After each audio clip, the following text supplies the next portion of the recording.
நீங்கள் பார்த்த இந்த காட்சியானது 2000 வருஷங்களுக்கு முன்பதாக நடந்த ஒரு சம்பவத்தை தான் இன்றைக்கு ஒரு காட்சியாக உங்க மத்தியிலே இது நடித்து காட்டப்பட்டு இருக்கிறது. ஆண்டவராய் இயேசு கிறிஸ்து இந்த பூமியிலே மனிதனாக தோன்றி மனிதனுடைய பாவங்களுக்காகவும் சாபங்களுக்காகவும் தன்னையே கிருபாதார பலியாக ஒப்பு கொடுத்தார். ஆதி பெற்றோர் செய்த பாவம் அது மாத்திரமல்ல, புத்தி விவரம் தெரிந்ததுக்கு பிறகு நம்ம செய்யக்கூடிய எல்லா சாபங்களுக்காகவும் ஆண்டவராய் இயேசு கிறிஸ்து இந்த பூமியிலே பலியானார். பிரியமானவர்களே, இது ஒரு மத பிரச்சாரம் அல்ல, ஒரு மனம் மாற்றத்துக்கு உண்டான காரியத்தை உங்க மத்தியிலே சொல்லும்படியாகத்தான் இந்த இடத்துல நாங்கள் வந்திருக்கிறோம். அருமையானவர்களே, ஆதி பெற்றோர் செய்த அந்த பாவம் இன்றைக்கு ஒரு மருத்துவ இடத்துல நம்ம போவோமானால் ஒரு வியாதியை சொல்லும் பொழுது அவர்கள் கேட்கக்கூடிய முதல் கேள்வி, இது உங்களுடைய பெற்றோருக்கு இருக்குதா அல்லது உங்கள் குடும்பத்தில் யாருக்காவது இருக்குதா என்று சொல்லி. ஒரே விதமான சம்பவம் தொடர்ந்து ஒரு குடும்பத்தில் நடந்து கொண்டு இருக்குமானால் அதுதான் சாபம். யாரோ செய்த ஒரு மீறுதலின் நிமித்தம் அந்த குடும்பத்திற்கு சாபங்கள் உண்டாக்கப்பட்டு அது தொடர்ச்சியாக வழி வழியாக வரக்கூடியதுதான் சாபம். அதுபோலதான் ஆதி பெற்றோராகிய ஆதாமி ஏவாளும் தேவனுடைய வார்த்தையை மீறினது நிமித்தம் சாபம், பாவத்தின் நிமித்தம் சாபம் உண்டானது. அந்த சாபம் தொடர்ச்சியாக வாழையடி வாழையாக வந்து கொண்டே இருக்கிறது. இது வரைக்கும் இருக்கிறது. இன்னைக்கு பிறக்க போகிற எல்லா பிள்ளைகளுக்கும் அப்படிப்பட்ட ஒரு சாபம் இருக்கிறது. இந்த சாபத்திலிருந்து விடுதலை பெற ஒரே வழி இயேசு கிறிஸ்துவின் ரத்தம் மாத்திரமே.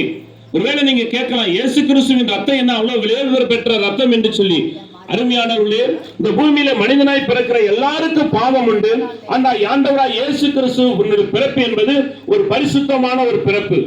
அந்த பிறப்பின் நிமித்தம் தான் இன்னைக்கு இப்படிப்பட்ட ஒரு பாவத்துல வாழ்ந்து கொண்டு இருக்கிற நாம ஒரு விடுதலை அடையக்கூடிய ஒரு சூழ்நிலை உருவாகி இருக்கிறது. அருமையானவர்களே, இந்த இடத்துல இப்படி சாட்சியாய் சொல்லிக் கொண்டிருக்கிற எங்களுடைய வாழ்க்கையில் நடந்த ஒரு சம்பவத்தை உங்க மத்தியிலே சொல்கிறேன். என்னுடைய தகப்பனார் ஒரு சரியான ஒரு குடிகாரர்.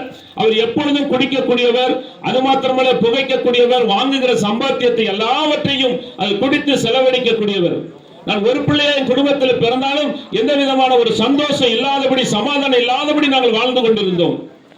எப்பொழுது குடிக்கிறது, வீட்டிலே சண்டை சச்சரவு கூட வாழ்ந்து கொண்டிருந்தோம். என் தாயார் போகாத இடங்கள் கிடையாது. யாராவது ஏதாவது ஒரு காரியம் ஒரு ஆசீர்வாதமாய் இருப்பீர்கள் என்று சொன்னால் அவர்கள் ஓடி போய் அந்த காரியத்தை செய்து விடுவார்கள். போகாத யாத்திரைகள் கிடையாது, எல்லா இடமும் ஓடணும்.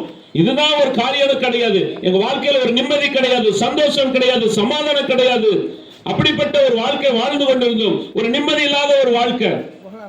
ஆகவே தெருக்களில் நின்று ஒரு மனிதன் இப்படியாய் சொன்னான், நீ தேடுகிற நிம்மதி, நீ நாடுகிற விடுதலை நான் போதிக்கிற இயேசுவால கொடுக்க முடியும், நான் சொல்லுகிற இயேசுவால கொடுக்க முடியும் என்று சொன்னான்.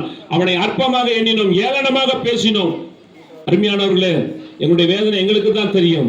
என் தாயாரும் அப்படியாய் ஓடி போய், ஐயா என் குடும்பத்தில் இப்படிப்பட்ட சூழ்நிலை இருக்குது, தொடர்ந்து சாபத்துல வாழ்ந்து கொண்டிருக்கிறோம், எவ்வளவு சம்பாத்தியம் பண்ணினாலும் ஒரு பொத்தான பைகளில் போடுகிறோம், ஒரு மீதியான துணிக்கைகள் எடுக்க முடியவில்லை.